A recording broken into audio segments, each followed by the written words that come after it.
토지이야기 TV. 안녕하세요. 토지이야기 TV의 토통영입니다. 오늘은 지분 경매, 지분 공매에 대해서 어떤 땅의 지분을 낙찰받아야 돈이 되는지 실패 없는 투자 방법에 대해 이야기해보려 합니다. 영상 시청에 앞서 구독과 좋아요, 알람 설정까지 부탁드립니다. 요즘 경매 공매 투자 시장이 한창 과열이 되어 무분별하게 낙찰이 되는 경우가 많습니다. 1등을 해서 하루 이틀 기분은 엄청 좋습니다. 하지만 또 이 사건을 어떻게 해결해야 될지 고민과 근심이 가득합니다.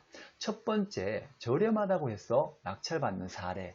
두 번째, 소액이니까 너도 연습 삼아 해보자는 사례. 이렇게 낙찰을 받아서 돈이 묶이고 협의점이 되지 않아 해결을 못해 전체 면적이 경매 시장에 나와 형식적 경매 건수가 많아졌다는 사실입니다.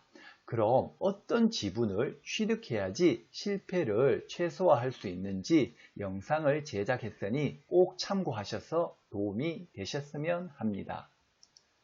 간략하게 경매 공매는 뭘까요? 경매는 개인 간의 돈을 빌려주고 받지 못한 돈을 법원의 힘을 빌려 채무자의 돈을 변제받기 위한 수단입니다.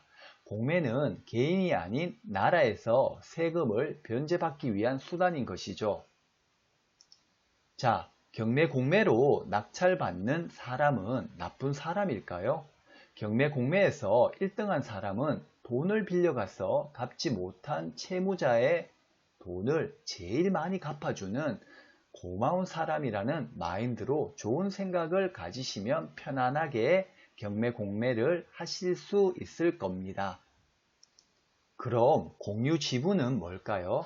여기 자전거 한 대를 예를 들어 보겠습니다. 처음 이 자전거를 살 때 9만원짜리 자전거를 경수, 광수, 민수 이 3명의 형제가 각 3만원씩 각자 돈을 지불하고 3명의 형제가 함께 자전거를 공유하여 사용을 하는 것입니다.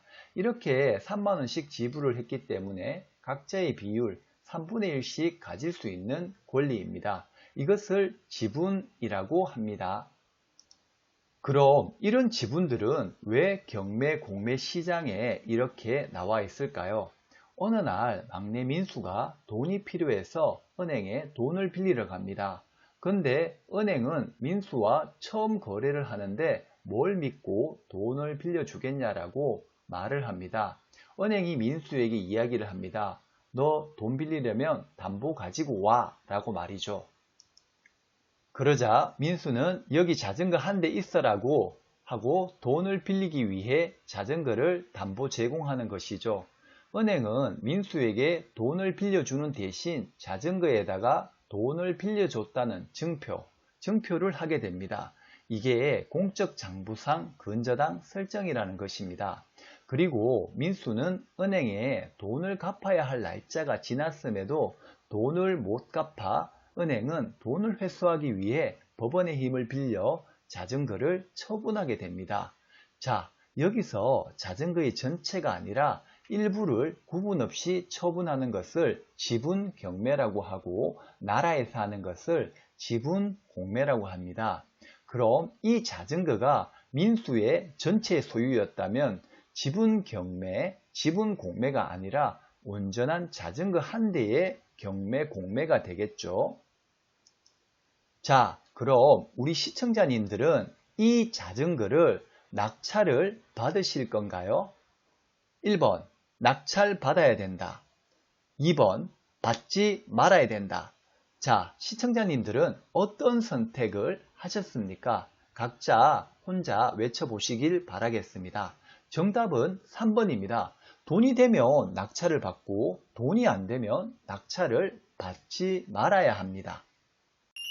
관리가 잘 되고 있는 땅에 주목하라. 여기 관리가 잘 되고 있는 땅, 그리고 안 되고 있는 땅이 있습니다.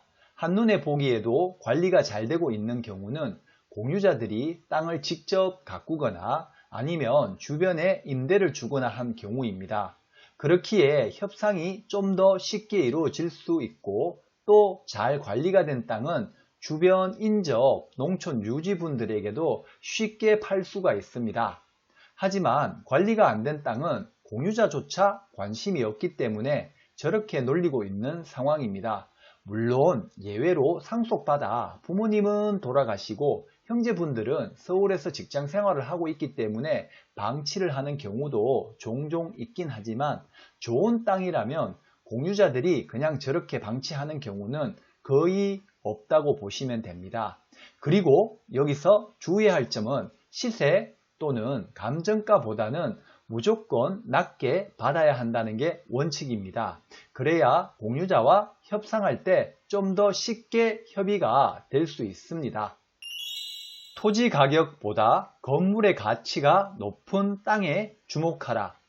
땅 가격보다 건물의 가격이 높아야지 공유자분들이 관심을 가지게 됩니다. 왜 그럴까? 땅 지분으로 낙찰받아 철거 소송을 하게 되면 저렴한 땅 가격 때문에 비싼 건물을 부셔버리기에는 너무 손실이 크기 때문입니다. 그렇기에 쉽게 협상이 될 여지가 있습니다.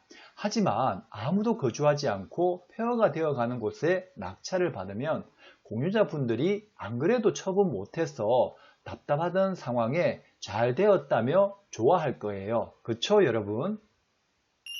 개발 계획이 있는 땅에 주목하라. 공유자와의 협상이 잘 안 될 때가 있습니다. 이럴 때는 공유자의 지분을 다 내 걸로 매수해야 하는 경우도 있는데요. 즉 시골에 아무 땅이나 낙찰받게 되어서 전체 지분을 매수한다면 큰 의미가 없겠죠.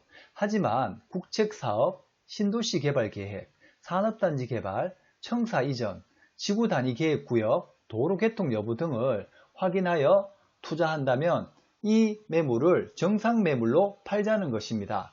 그걸 알면 내가 벌써 돈 벌었지 하시는 분들도 있을 거예요. 요즘은 인터넷은 정보의 바다입니다. 관심만 기울이신다면 누구나 인터넷으로 쉽게 다 확인해보고 찾아보실 수가 있습니다. 먼저 토지이용 계획 확인서상 지구 단위 계획 구역의 지정, 도시계획 시설에 포함된 땅이거나 도시계획 시설 옆에 땅이 있다면 지자체의 개발 계획은 있는지, 언제쯤 사업 집행을 하는지 등을 확인해 보시고 투자하는 방법이 있습니다. 그리고 밸류맵을 통한 확인 방법이 있습니다. 관심 있는 물건의 지번을 입력하시고 돋보기 모양을 클릭해 주시고요. 그 일대의 지번이 확인되시면 그 부분을 더블 클릭하시게 되면 그 토지에 대한 정보가 나오게 됩니다. 아래로 스크롤을 내려주시게 되면 개발 정보라는 게 있습니다. 더보기 눌러주시고 더보기 눌러주시면 이 일대에 무슨 호재가 있는지 무슨 개발 계획이 있는지 한눈에 쉽게 확인하실 수가 있습니다. 공유자가 되사줄 능력이 되는 땅에 주목하라. 홍길동이라는 공유자의 재력을 확인해보자. 공유자는 다시 지분을 사고 싶어도 능력이 안 되어 못 사는 경우도 허다합니다. 경매 물건 등기부 등본을 확인을 해보면 공유자의 주소가 확인이 됩니다. 확인된 주소를 대법원 인터넷에서 등기 발치를 하시면 이 등기 주소지의 소유자가 공유자와 동일인지 아니면 타인인지 확인이 가능합니다. 또 동일인이라면 소유자의 집에 채무가 얼마나 있는지 없는지 확인해 보실 수가 있습니다. 그래서 만일 이 집에 채무가 없고 저당권이 없다면 되사줄 만한 능력이 충분히 되는 공유자가 되겠죠. 현장에 직접 발품을 팔아라. 특히나 시골 촌집을 지분으로 입찰하기로 했다면 발품을 팔아서 현장 확인을 직접 하셔야 합니다. 이때 현장은 소풍 가서 집만 구경하고 오는 것이 아니라 마을 이장님이나 동네 어르신들에게 바카스 한 박스라도 사가지고 가 그 집에 대한 정보를 확인하는 것입니다. 즉 빈 공가인지 아니면 노부모가 살아 계신다든지 말이죠. 자제분들은 경제적 능력이 되는지 효심은 깊은지 등 이 시골집이 없어진다면 누군가는 부모님을 모셔야 하니 말이죠. 협상이 좀 더 쉽게 이루어지겠죠. 몇 가지 지분, 경매, 공매, 경험 사례를 여러분과 공유해 보았습니다. 이 투자 사례들은 지분뿐만 아니라 일반 부동산 투자, 온전한 한 필지의 경매, 공매 투자에도 해당되는 이야기입니다. 정말 힘들게 번 돈을 투자했는데 장기간 묶여서 사용, 수익할 수 없다면 그 또한 얼마나 슬픈 현실인가요? 그리고 직접 지분 경매, 지분 공매를 하였거나 앞으로 하실 예정이라면 공유자와 대립하거나 싸우지 마시고 서로 조금씩만 양보하여 기분 좋게 해결하는 게 서로 좋지 않을까요? 그리고 토지이야기TV에서는 관련 영상들이 100여 편가량 있으니 영상 참고하시어 실패 없는 투자하시기 바랍니다. 오늘의 토지이야기TV 토통령입니다. 들어주신다고 수고 많으셨습니다.